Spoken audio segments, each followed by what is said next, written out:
Welcome back to this Lenten devotional series based on Mark's Gospel. For day 32, we'll read Mark 14:26-31. When they had sung a hymn, they went out to the Mount of Olives, and Jesus said to them, "You will all fall away, for it is written, I will strike the shepherd, and the sheep will be scattered. But after I am raised up, I will go before you to Galilee." Peter said to him, "Even though they all fall away, I will not."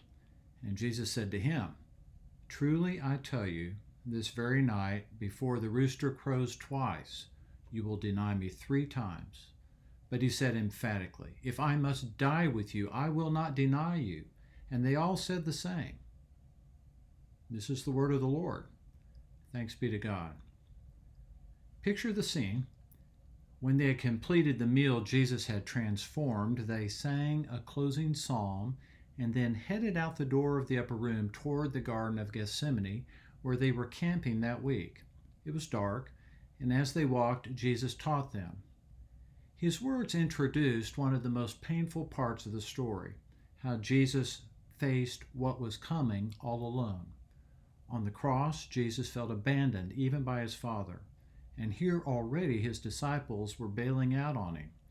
Judas had already left, and Jesus could see that the others were in effect strapping on their running shoes too. This story puts on full repulsive display the magnitude of our need for what Jesus was about to do.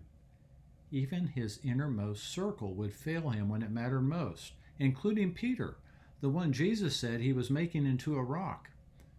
Peter thought he would be faithful. The others? Well, Peter wasn't so sure.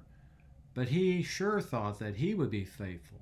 Of course, when it really gets down to it, it's not the thought that counts. It's what we do or don't do.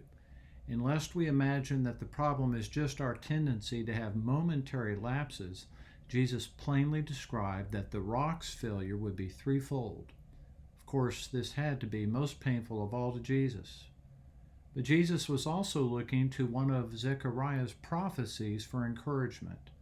It's an oracle about how in God's grand scheme, the shepherd, the Messiah, would be stricken, scattering his sheep.